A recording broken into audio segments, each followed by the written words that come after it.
Eu saúdo os irmãos com a paz do Senhor e vamos retornar com o livro do Apocalipse.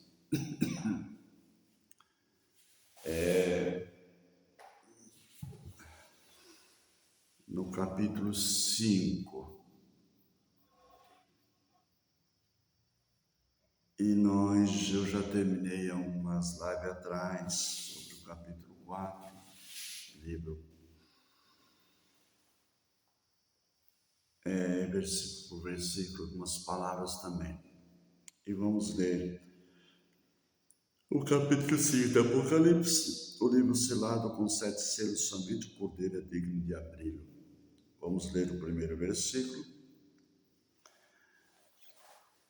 E eu não vou ler inteiro porque eu vou meditar sobre. Mas vamos ler até o versículo 8. 5, 1 e 8, que é um assunto só, parágrafo. E vi na destra do que estava assentado sobre o trono um livro, escrito por dentro e por fora, selado com 7 selos. E vi um anjo forte, bradando com grande voz, dizendo: quem é digno de abrir o livro e desatar os seus selos? E ninguém no céu, nem na terra, nem debaixo da terra, podia abrir o livro, nem olhar para ele. Eu chorava muito porque ninguém fora achado digno de abrir o livro, nem de ler, nem de olhar para ele.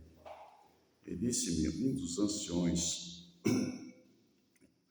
não chores, eis aqui o leão da tribo de Judá, a raiz de Davi, que venceu para abrir o livro e desatar os seus 7 selos. E olhei, e eis que estava no meio do trono e dos 4 animais viventes, e entre os anciões um cordeiro, como que havendo sido morto, e tinha 7 pontas e 7 olhos, que são os 7 Espíritos de Deus enviados a toda a terra. E veio e tomou o livro da destra do que estava sentado no trono, e havendo tomado o livro, os 4 animais e os 24 anciões prostraram-se diante do cordeiro, tendo todos eles harpas e salvas cheias de ouro, salvas de ouro cheias de incenso, que são as orações dos santos. Até aqui. Eu já falei sobre os livros. Aí eu não tenho que ter paciência para pegar todas aquelas 100 e poucas. Já falei sobre o livro da ira do Cordeiro, está aí em alguma parte gravado. Como eu estou fazendo uma revisão, eu vou dar algumas pinceladas, até isso com menos detalhes, porque eu tenho pressa, Deus tem pressa e você também tem pressa. Eu disse que até o capítulo 3, eu falei sobre Filadélfia, falando de Ceia, uma igreja santa, pura, conservadora, e a outra relaxada, liberal. E falei bastante sobre aquelas 2 últimas, porque serão as 2 últimas igrejas da nossa época, que nós estamos vendo hoje. E vai vir uma separação do joio e o trigo, e estão tudo no mesmo contexto, principalmente aqui no Brasil. É uma ciranda, uma muvuca de igrejas que só Jesus na causa. Aí tem um cristão que ele disse para a mulher: olha, nessa igreja aqui, esses princípios não estão, porque a verdade está vindo à tona cada dia mais, principalmente do fim do mundo, da volta de Jesus. Ele vai procurar outra igreja, chega lá, dá com a cara na parede, é cheia de regras, é cheia de parafernália, é cheia disso. Não, ele disse: olha, eu acho que eu vou voltar lá onde eu estava, porque aqui está pior. E assim, irmãos, passa 3, 4, 5 ministérios e não se realiza. Conheço alguns evangelistas, pastores que estão em casa. Agora inventaram uma tal de igreja sem placa, que é outra, nem vou falar um palavrão aqui, porque é outra, meu Deus, não vem a palavra, outra encrenca. E assim caminha a nossa humanidade. E a essência da palavra esquece, que é ter o seu nome gravado no livro da vida. E aqui ele disse, e vi na destra do que estava sentado sobre o trono, um livro, escrito por dentro e por fora, selada com 7 selos. Aqui até do versículo 1 até o 8, e havendo tomado o livro dos 4 animais e os 24 anciões, prostraram diante do Cordeiro. Então nós vamos trabalhar exclusivamente sobre, porque o capítulo 4 eu mostrei o trono, e quem estava sobre o trono, alguns aspectos somente, e aqui fala daquele que está sentado sobre o trono e tem na sua destra um livro. Isso quer dizer, irmãos, que tudo está paulatinamente registrado diante de Deus. Nada, absolutamente nada, desde a criação até o novo céu, uma nova terra, onde habita a justiça, não esteja registrado. Agora compete a nós, que somos humanos, que temos interesse de andar bem na presença de Deus, escrutinar ou adentrar por intermédio da palavra de Deus no trono de Deus. E Deus vai revelando para nós a sua vontade, o seu amor, a sua bondade, a sua misericórdia.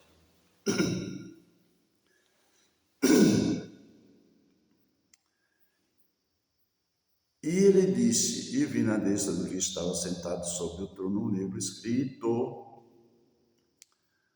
por dentro e por fora, selado com 7 selos. Esse livro, irmãos, este livro chama-se o livro da ira do Cordeiro. Preste atenção.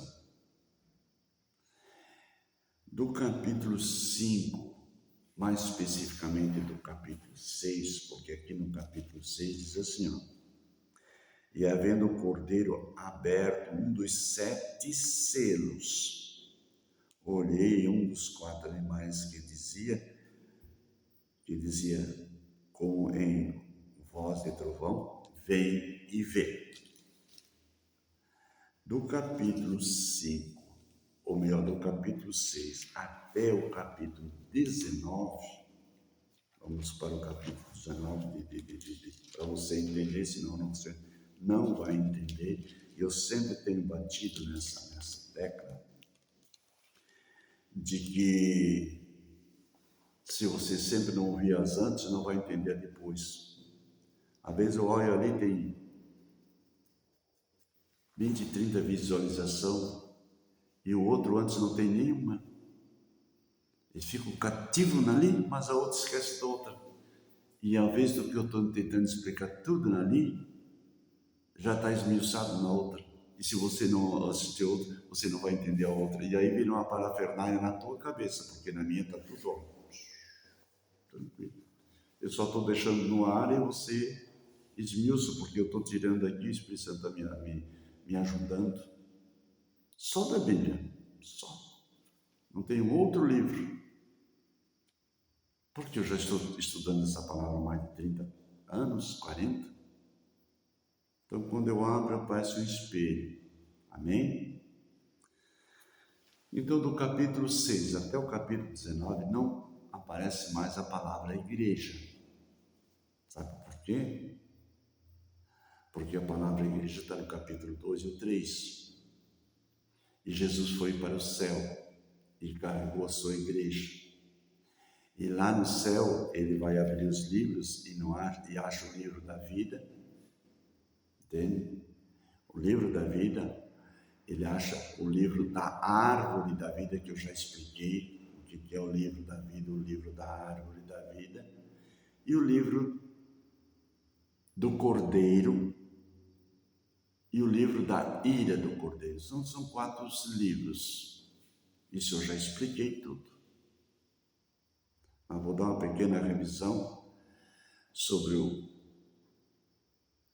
não o livro do cordeiro, mas o livro da ira do cordeiro, porque quem não está inscrito no livro do cordeiro, ele vai passar pelo livro da ira do cordeiro.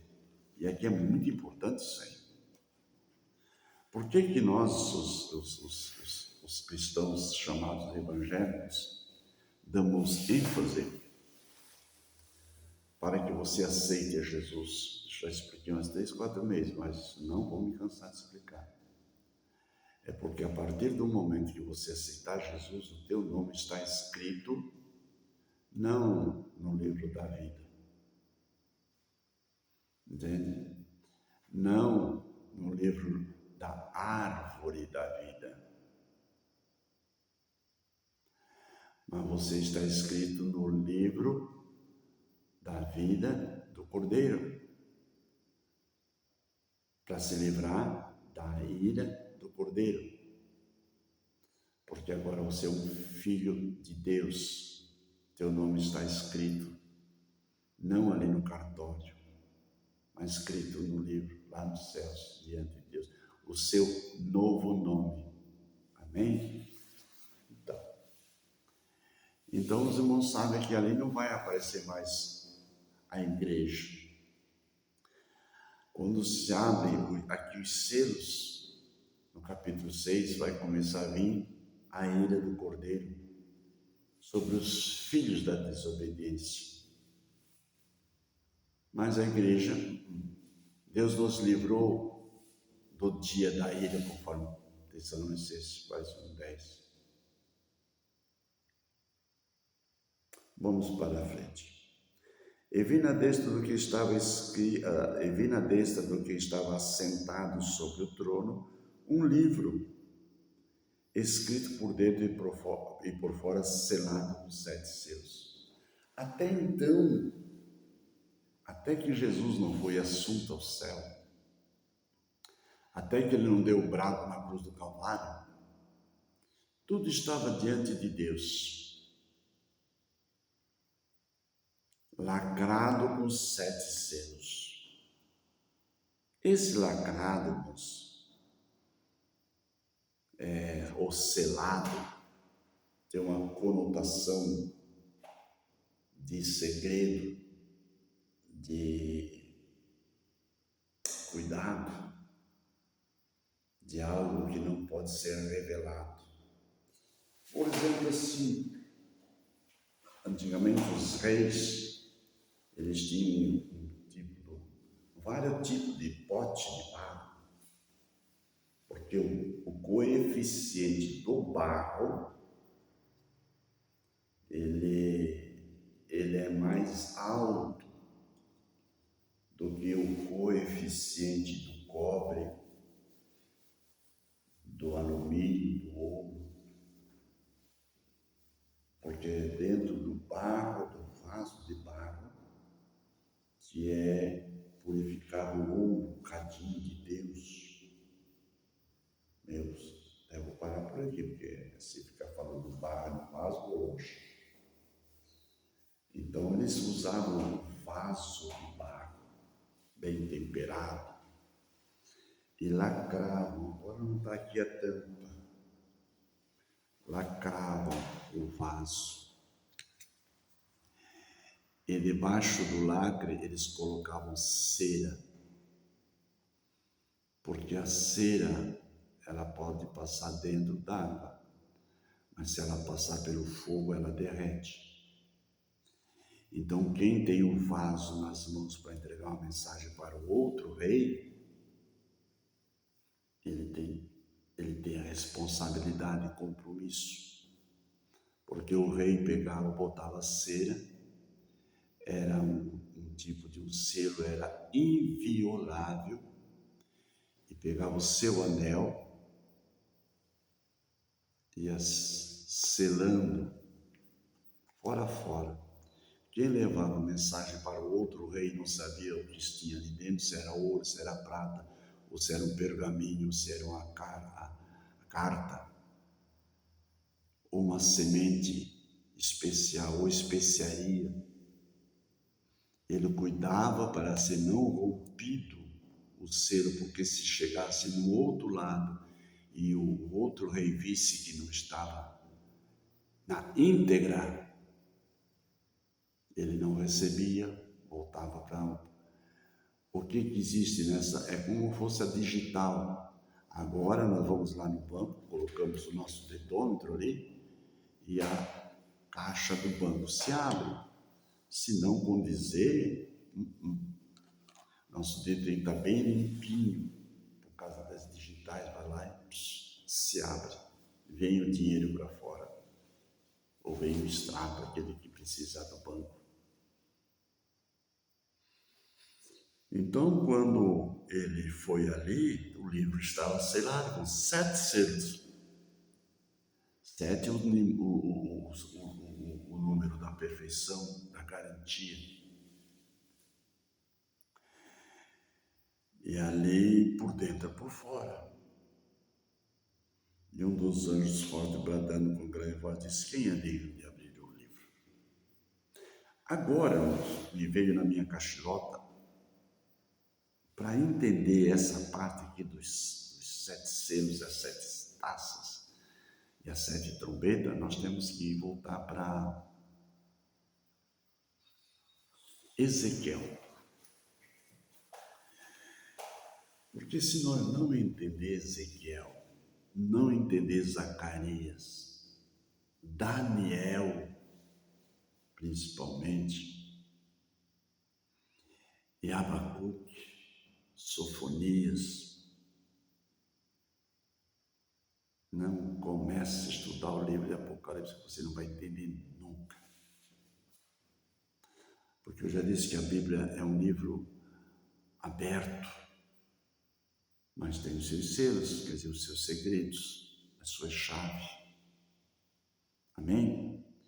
Então, irmãos, vamos viajar, vamos fazer uma paradinha aqui e vamos começar em Ezequiel. E eu vou ficar, não sei, vou tentar ser o mais rápido possível sobre o livro de Ezequiel. Mas vou fazer assim uma síntese bem rápida. Porque daqui a pouco dá 6 horas da manhã e eu preciso trabalhar. Trabalhar o dia inteiro essa semana. Até não vou gravar, porque assim corre, vou fazer uma reforma na minha casa. E aí vem pedreiro, carpinteiro. E daí só à noite, e à noite com certeza eu vou estar bem cansado. Por causa disso já estou adiantando, porque os irmãos não estão conseguindo acompanhar. E depois eu vou fazer uma análise de quantas visualizações, nem que seja daqui a um mês, aí eu vou retornar. Amém? Vamos para Ezequiel. O livro de Ezequiel, irmãos, eu não vou contar toda a história, porque senão eu vou ficar 3 horas aqui.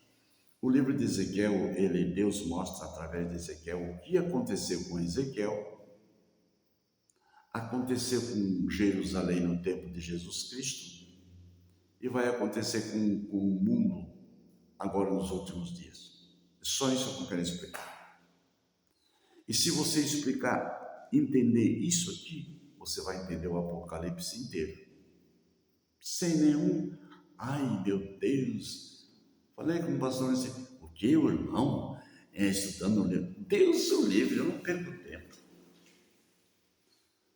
Ou ele me achou com uma cara de ignorante, que eu não sabia nada, ou imagina o que eu pensei dele. Complicado, né? E olha, e bota centenas de ministros. Olha, eu acho que de 1.000, eu acho que saindo encara esse desafio que eu estou encarando. Faz uma pesquisa você para ver.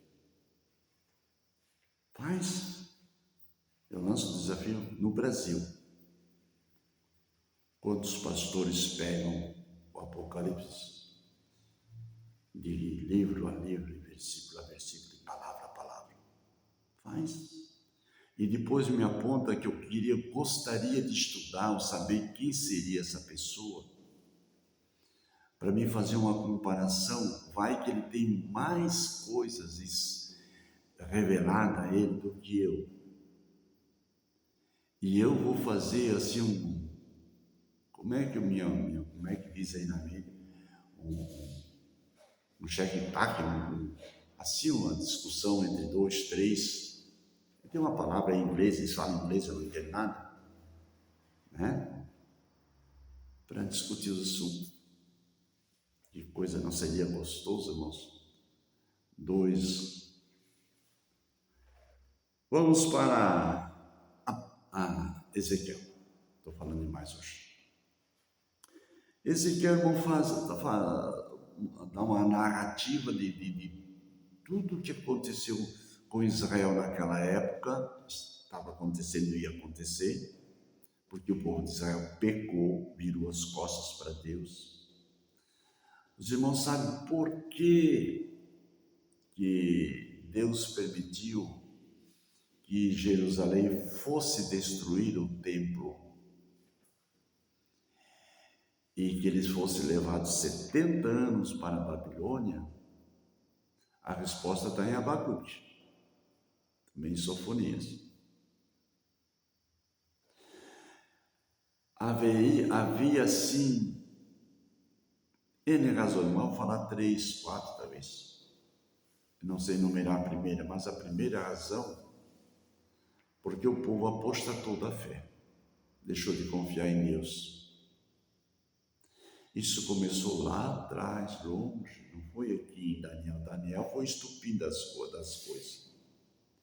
Daniel foi o último que o sapo disse para a cobra, ou a cobra disse para o sapo. Entende? Sabe quando é a piada da cobra falando com o sapo? A última palavra dela? O sapo, porque o sapo é um bicho que ninguém come. Ele solta o leite e aquilo é venenosíssimo. Não tem nenhum predador que come o sapo.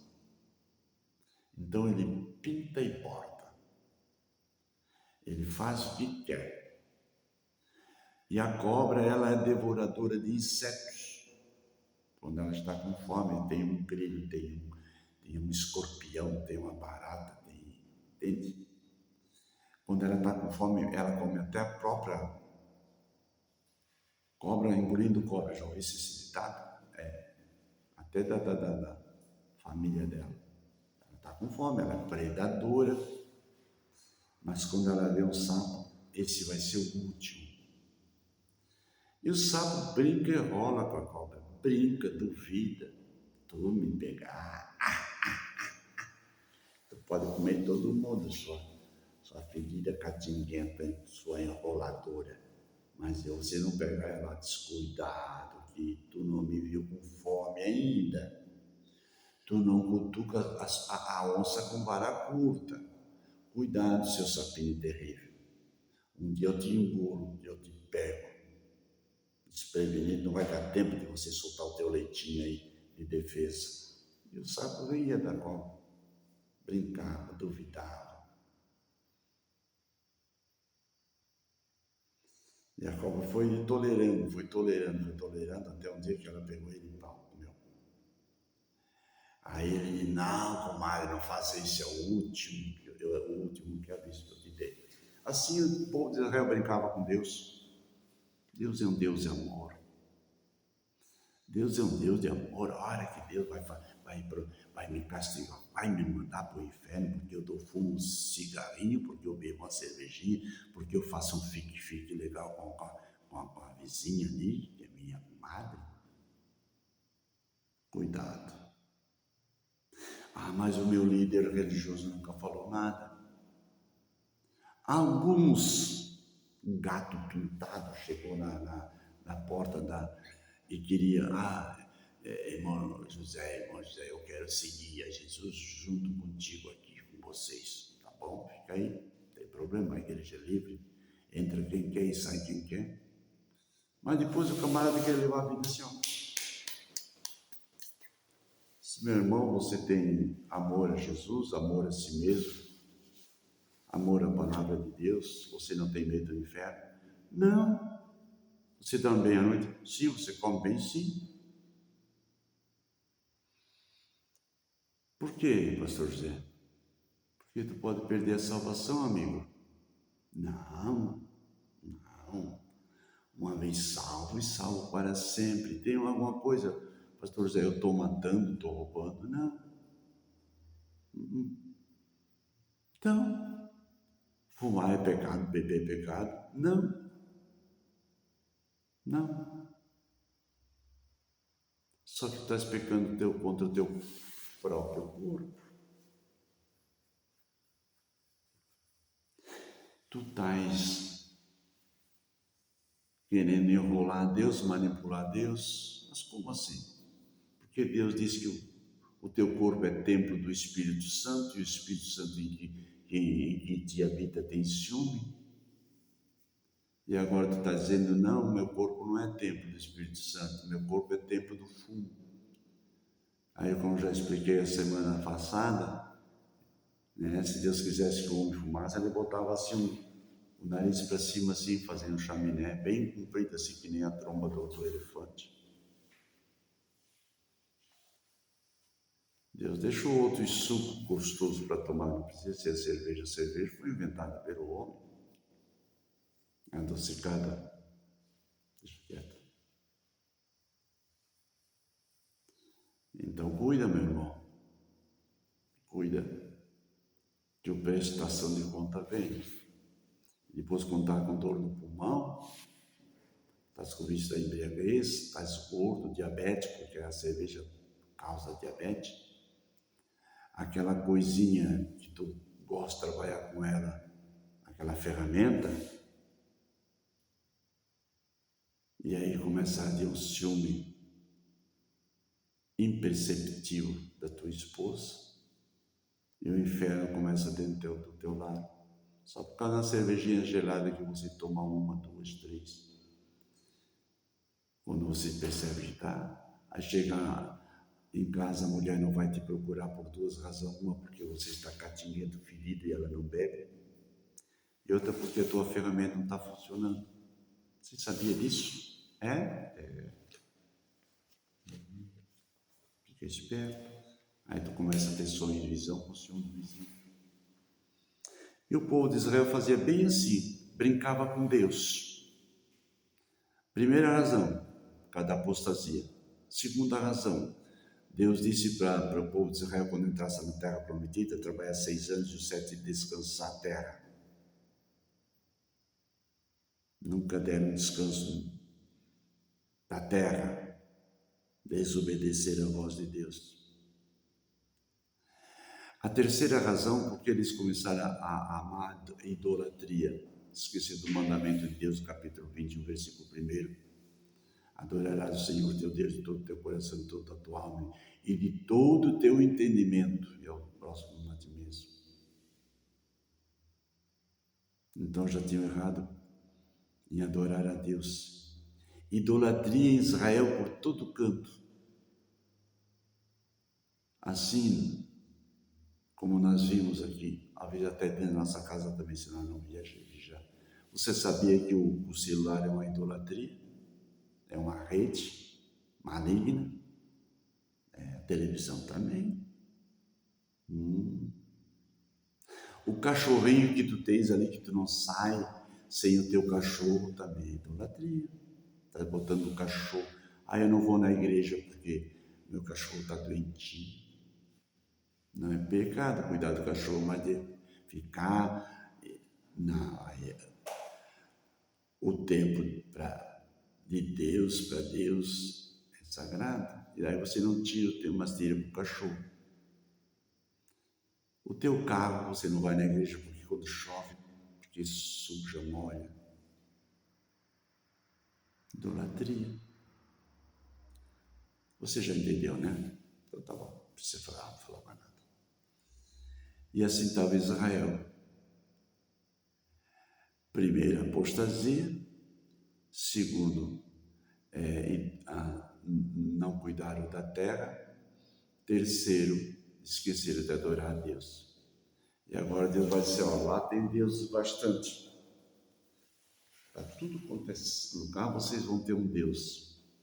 E lá vocês vão trabalhar a vida inteira na terra dos babilônios, lá vocês não deram descanso para a terra, porque não dá.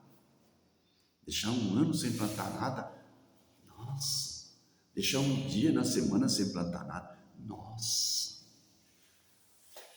Não guardavam o sábado, não tinha um ano sabático de 7 anos, e muito menos de 49 em 49 anos, que era o ano jubileu. 7 vezes 7, 49. Não vou entrar nesse detalhe.